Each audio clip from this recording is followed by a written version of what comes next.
मैं हूं अब्बास शबीर। उम्मीद है आप खैरियत से होंगे।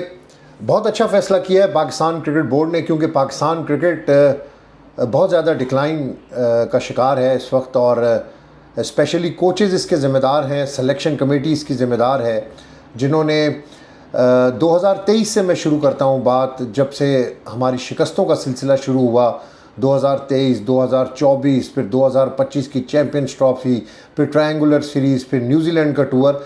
ये हमारे सेलेक्टर्स और हमारी जो मैनेजमेंट है ये इसकी ज़िम्मेदार है, क्योंकि सिलेक्शन कमेटी ने जिस तरीके से 2025 की चैम्पियंस ट्रॉफ़ी के लिए टीम सेलेक्ट की, वो मैं समझता हूँ कि वो तबाही की असल ज़िम्मेदार वो सिलेक्शन कमेटी है, जिन्होंने बार बार मुख्तलिफ़ क्रिकेटर्स के कहने के बावजूद, तनकीद के बावजूद, टीवी शोज़ के ऊपर बार बार ये बात की जाती थी, हर प्लेटफॉर्म के ऊपर ये बात की जाती थी कि पाकिस्तान टीम चैम्पियंस ट्रॉफ़ी के लिए काबिल नहीं है, जो टीम को सेलेक्ट किया गया है।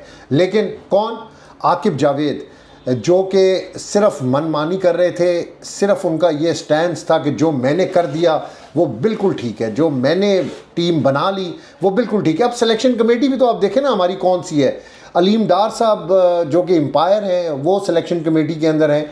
उनकी एम्पायरिंग एक बहुत बड़ा एजाज़ है पाकिस्तान के लिए, नो डाउट, वो बहुत अच्छे एम्पायर हैं। लेकिन सिलेक्शन कमेटी में उनका क्या काम है, मुझे बताएं कि वो किस तरीके से, उनके पास क्या ऐसा नॉलेज है, क्या ऐसा एक्सपीरियंस है क्रिकेट का। एक क्रिकेट एम्पायरिंग इज़ टोटली डिफरेंट, और क्रिकेट के अंदर टीम सेलेक्ट करना इज़ टोटली डिफरेंट।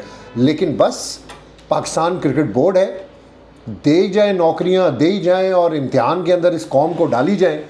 टीम बिल्कुल परफॉर्म नहीं कर रही, बिल्कुल टीम परफॉर्म नहीं कर रही थी, तो इसलिए पाकिस्तान क्रिकेट बोर्ड ने ये एक बहुत बड़ा फैसला किया है कि नए कोच के लिए इश्तिहार जारी कर दिया गया। मोहम्मद यूसुफ को भी आपने प्लेजर ट्रिप के ऊपर भेजा। क्या मोहम्मद यूसुफ ने खिलाड़ियों को सिखा दिया? सिर्फ अपना दौरा किया, टीएडीए लिया और वापस पाकिस्तान आ गए। एक मैच सिर्फ न्यूजीलैंड टूर के अंदर हम जीत सके। आकिब जावेद ने एज अ हेड कोच क्या कर दिया? As a selection committee chairman क्या कर दिया? कुछ भी नहीं किया, ज़ीरो परफॉर्मेंस।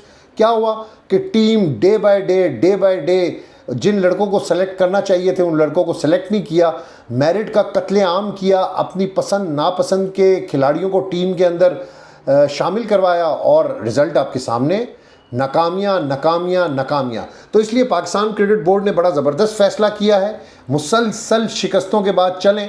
क्रिकेट बोर्ड को कम से कम उनके जो हाई अप्स हैं, जो मोहसिन नकवी साहब हैं, उनको कम से कम इस चीज़ का तो एहसास हो गया कि पाकिस्तान टीम को एक अच्छे कोच की तलाश है, एक अच्छी मैनेजमेंट की तलाश है। तो इसलिए पाकिस्तान क्रिकेट बोर्ड ने अब आकिब जावेद का, जो कि चैम्पियंस ट्रॉफ़ी तक कॉन्ट्रैक्ट था, मैंने आकिब जावेद से एक प्रेस कॉन्फ्रेंस में सवाल किया था कि आपका कॉन्ट्रैक्ट तो सिर्फ चैम्पियंस ट्रॉफ़ी तक था, तो अब आप, लेकिन वो फिर भी न्यूजीलैंड टूर के ऊपर एज अ हेड कोच गए, जिसकी वजह से आपने देखा कि सी टीम न्यूजीलैंड की दुनिया की क्रिकेट कहां से कहां चली गई है और पाकिस्तान की क्रिकेट कहां से कहां पहुंच चुकी है। एक सी टीम से हमें शिकस्त हुई न्यूजीलैंड के अंदर। हमने कितनी शिकस्तें अपनी होम सीरीज़ में, आप देख लें कि आपने कितनी तबाही करवाई इस क्रिकेट की। तो इसलिए पाकिस्तान क्रिकेट बोर्ड ने मुसलसल शिकस्तों और कौमी टीम की नाकस परफॉर्मेंस, बैड परफॉर्मेंस को देखते हुए नए हेड कोच की तलाश शुरू कर दी है, और उसके लिए बाकायदा जो एक प्रोसीजर है उसको फॉलो किया जा रहा है। इश्तिहार जारी किया जाएगा, फिर जो इंटरेस्टेड लोग होंगे वो अप्लाई करेंगे, फिर उनके इंटरव्यूज़ होंगे।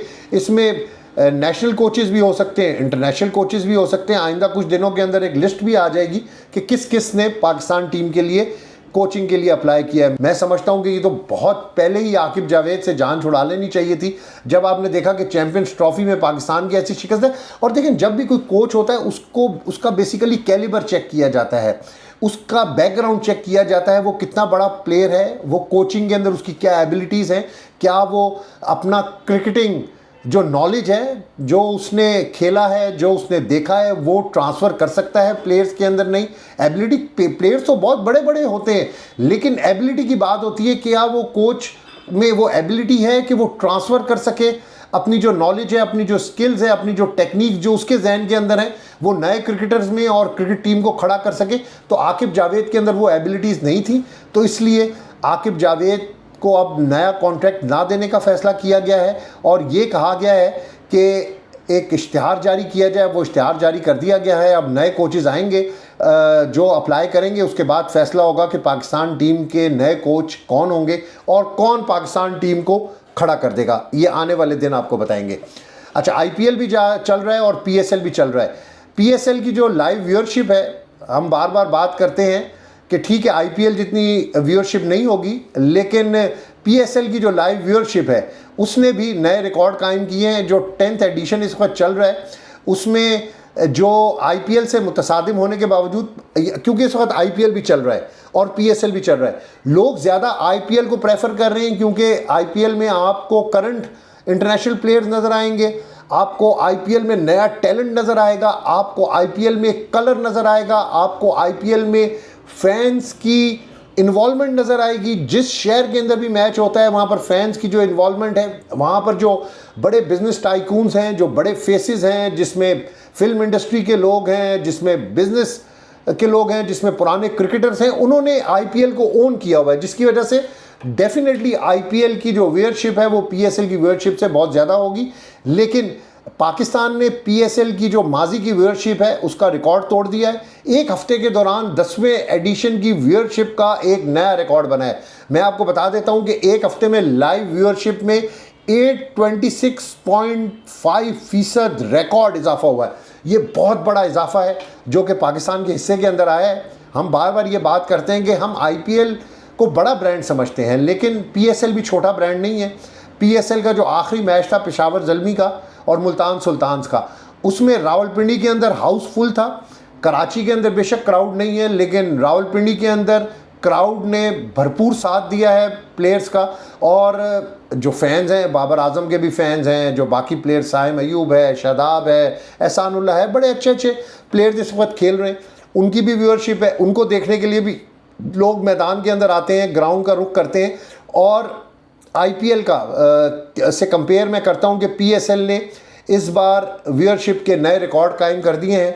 ये तो बहुत ज़बरदस्त बात है और ये अच्छी बात है। ठीक है, मैं बार बार ये बात करता हूं कि शायद हम आईपीएल के रिकॉर्ड तक नहीं पहुंच सकते, लेकिन आईपीएल के बाद पीएसएल एक बहुत बड़ा ब्रांड है जिसकी व्यूअरशिप भी बढ़ गई है, जिसकी स्पॉन्सरशिप भी बहुत ज़्यादा है, जिसमें प्लेयर्स भी इंटरनेशनल हैं। फिर वही बात करते हैं कि शायद वो प्लेयर्स जो कि इस वक्त इंडिया के अंदर आईपीएल खेल रहे हैं वो एक कैटेगरी के प्लेयर हैं, हमारी पीएसएल के अंदर जो प्लेयर्स हैं, जो इंटरनेशनल प्लेयर्स हैं, शायद उस कैटेगरी के नहीं हैं। लेकिन फिर भी जोड़ है आईपीएल और पीएसएल का, और उम्मीद है कि आइंदा एडिशंस के अंदर हम इसमें बेहतरी करेंगे। इस एडिशन के अंदर शायद हम बेहतरी नहीं कर सके क्योंकि हमने बहुत ज़्यादा, हमारी क्रिकेट थी, चैम्पियंस ट्रॉफी थी, फिर ट्रायंगुलर सीरीज़ थी, फिर हमारी टीम न्यूजीलैंड चली गई। शायद प्लेयर्स की परफॉर्मेंस भी इस वजह से है, लेकिन जो मैनेजमेंट है उसको जिस तरह और लीग्स और इस वक्त क्रिकेट चल रही है पूरी दुनिया के अंदर, हमें उससे मुकाबला करने के लिए अपनी टेक्निक्स को, अपनी स्किल्स को और अपनी मैनेजमेंट को मज़ीद बेहतर करना होगा।